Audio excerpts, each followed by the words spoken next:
Welcome to Introverts, Own Your Voice. I'm Tom Marcoux. And I'm Johanna McLeod. This episode is what to do when intuition goes wrong. Now, this is something I learned from Guy Kawasaki. Now, he's famous for saying that he's one of the only people to survive working for Steve Jobs twice. And he mentions that a number of people suggest that they used their intuition when they were hiring someone. And it goes wrong. So when I was learning from him in a couple particular situations, and I was very grateful that he participated in my book, Be Heard and Be Trusted, which in a little while is going to become its 20th anniversary edition. But the thing is, this is absolutely crucial because some people have an experience that they say, well, intuition didn't work for me. But was it intuition? How do you explain intuition going wrong for an introvert? Well, for an introvert in particular, I'm an introvert, and an introvert is rewarded by ourselves and also by other people for thinking things through. But we have more tools than just the brain. We have the ability to sense and get data. It's often said that intuition is data that hasn't risen to the conscious level. You know something.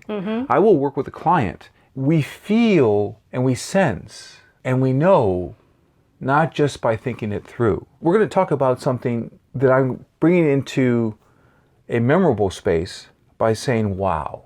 That's the word. Each letter is going to stand for a method. And I'm sure you're going to wow us with it. Why, thank you. The idea, though, with saying wow is when something goes wrong, you go, oh, wow. I couldn't even imagine it going wrong like that. Oh. And so when we find a situation like that, it's easy to say, well, I was just going with my gut feeling. And so I picked that person, I hired them, and then everything went wrong. So when things go wrong, was it intuition making things go wrong? And can you do something so that you can be safe? So W stands for work the red flags. So here's an opportunity for you to be able to use your intuition, but also use structures, patterns. I always say with my clients, words, strategy, rehearsal. So with job interviews, if you're the hiring manager, you need to work the red flags, which means you need to make space so that people can show you what's wrong, what's going to cause trouble for them to work with your organization. So red flags meaning? For example, some people are really fantastic at giving interviews, but when they show up at work, they just don't come through. So I will always interview at least 3 people who have worked with that person before and ask them, so tell me about a problem and what the person did about it. I want to know what they do when things go wrong because the truth is we're constantly solving problems. If we are doing business correctly, we are stretching, we are growing, we are going into new markets, we're doing things that will cause new problems. And some people who you don't want on your team won't go far enough. They see something wrong and they won't go and fix it. They won't bring it to your attention. Or if it goes wrong and they had something to do with it, they won't admit it and fix it. These kind of people you want far away from you. Far away. Yes, exactly. We're quoting a film, Shrek, I believe. Yes. We need to find the potential red flags. One of my favorite quotes comes from Maya Angelou, and she says, when someone shows you who they are, believe them the first time. So in the interview, or even better, if you're having a cup of coffee with the person after the interview, something a little more relaxed, not formal, if they start to show that they are prejudiced, or they have certain approaches that are toxic, believe them the first time. Could you name a few? Well, sure. If I'm talking with someone and they say that, well, I always work best under pressure, then you know what that translates into? They procrastinate. Oh.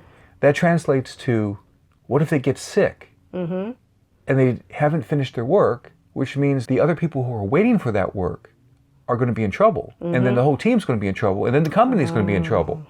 You listen carefully to see where their prejudice is, prejudging of situations.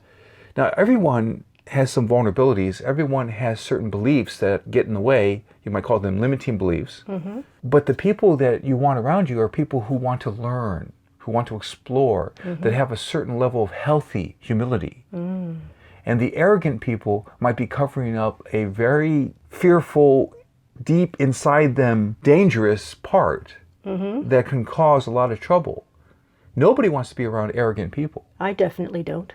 I hear you. Work the red flags, very important. That's W of wow. O is open to the helicopter or universe's viewpoint. So we feel that something went wrong. Like, let's say you did hire the wrong person. If you learned the big lessons from it, then maybe the universe wanted you to learn those lessons on a lower scale before you participate later on as a board of directors person who is choosing a CEO. So maybe choosing an administrative assistant and making a big mistake there was great experience for you on the universe's viewpoint level. So sometimes when we think we made a mistake, yes, it was a mistake. But ultimately, it serves you because you learned the big lesson. And then when you're playing at a higher level, like I said, board of directors, choosing a CEO, you can gather with the board of directors and say, you know, I've seen this before.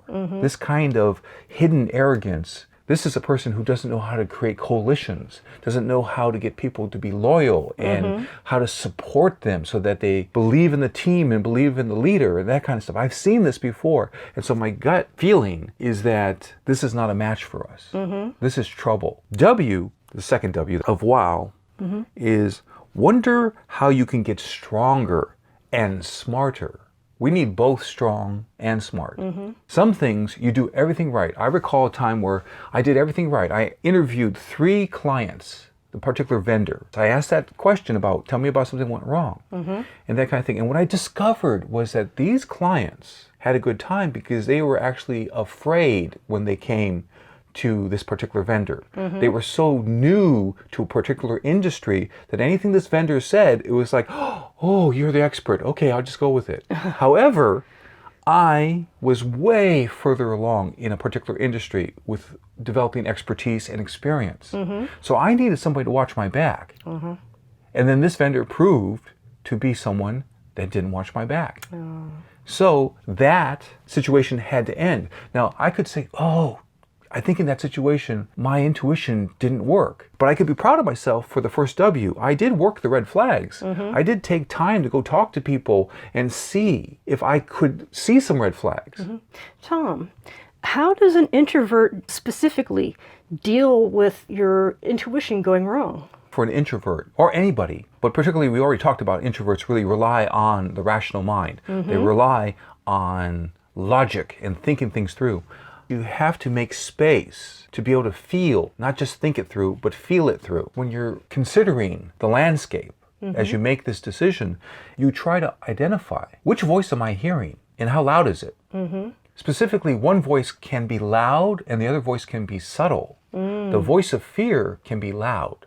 Also, the voice of, let's get it over with, can be loud too. Yeah, I've had that voice. It screams at me quite often. Well, I hear you, but that's the thing.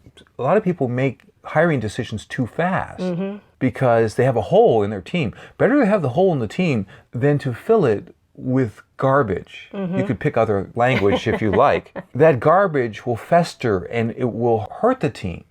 If we have a hole in the team, we all can pitch in because we're a good team and we can back each other up. But you get a bad person in, it's poison. So you have to make space to hear the voices.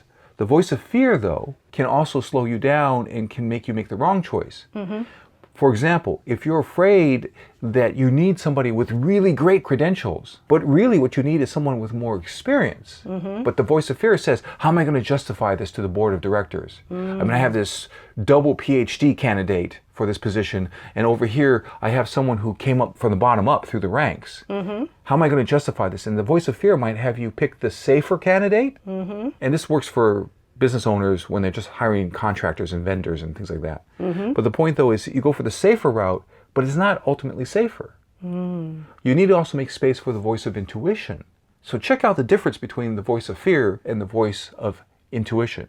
The voice of fear says, hide, contract, be careful, don't stretch, don't risk looking bad to somebody else. The voice of intuition says, expand, experiment, listen to data that hasn't quite risen up to the conscious level. How do you make room for that? One thing is it's a logistical thing. Plan enough time so that you have what I call think space. It's also feel space too, so that you don't make the decision too quick.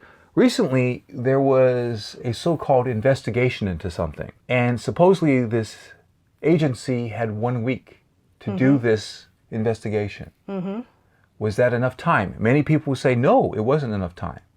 Many people say that there were 40 candidates to be interviewed. You're going to try to interview 40 people in 1 week? So the whole idea is if you don't make enough space logistically so that you can check things all out, then you won't be work the red flags. You have to have enough time and space to let the red flags pop up so that you can notice them. What happens is, it's really interesting, you let somebody keep talking long enough, they'll probably reveal something that's true, even in the things that they don't say.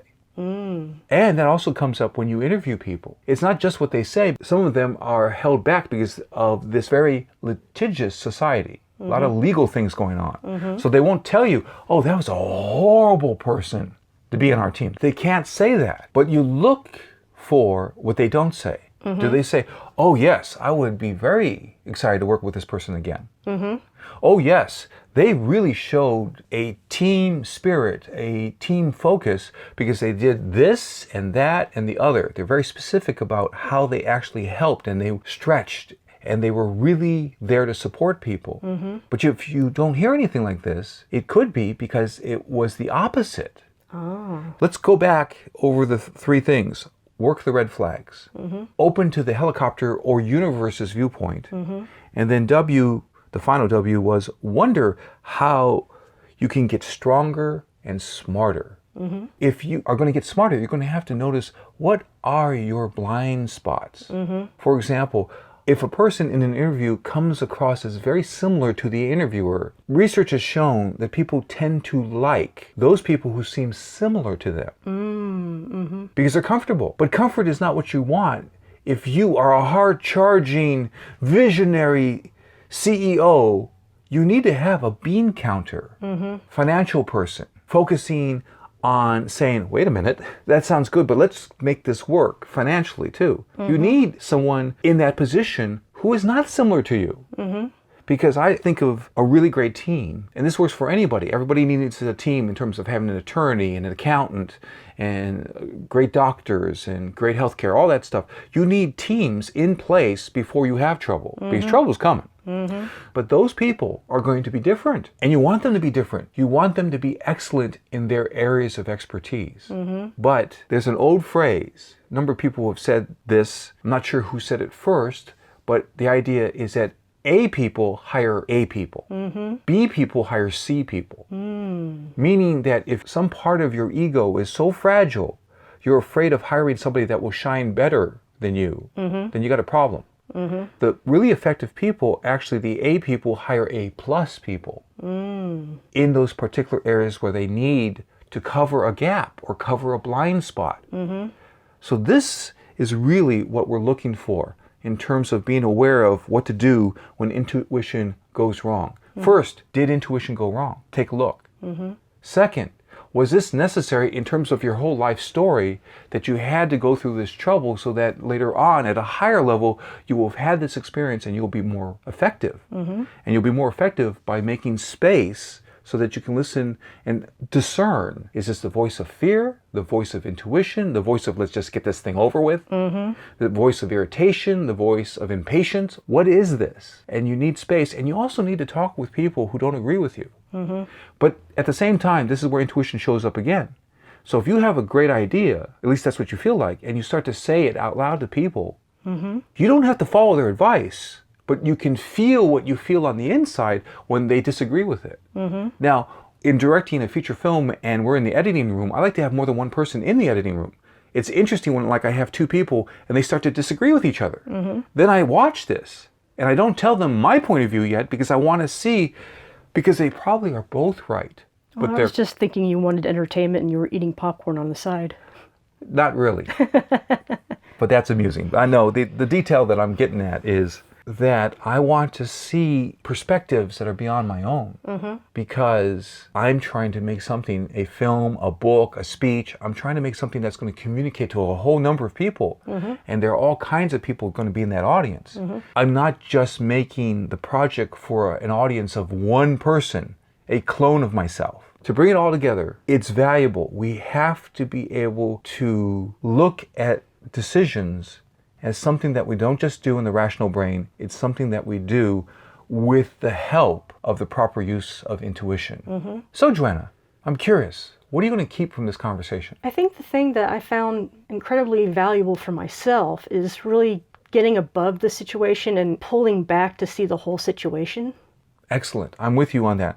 And that was the open to the helicopter, like you got in the helicopter to look down at the whole situation, including looking down at yourself, not in a mean way, not looking down on yourself. No, but what I'm saying is that you're in a different perspective so that you can say, hey, look, there I am over there. Oh, look at my prejudices, or look at my weaknesses or my vulnerabilities, and let's not let that mess up this decision. And let's see what vulnerabilities or weaknesses or things are in that other person. And so you get up there in the helicopter, the universe's viewpoint. Well, thank you, Johanna. Thank you, Tom.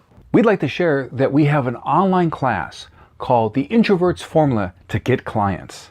The next class, with some space still available, is in January 2019. So if you want to pre-enroll, you can go to getthebigyes.com and click on the contact and send us a message. Once again, that's getthebigyes.com. We're glad that you heard this broadcast, and we invite you to Click to subscribe.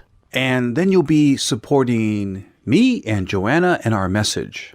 And so now remember, Introverts can show their best self with strategy.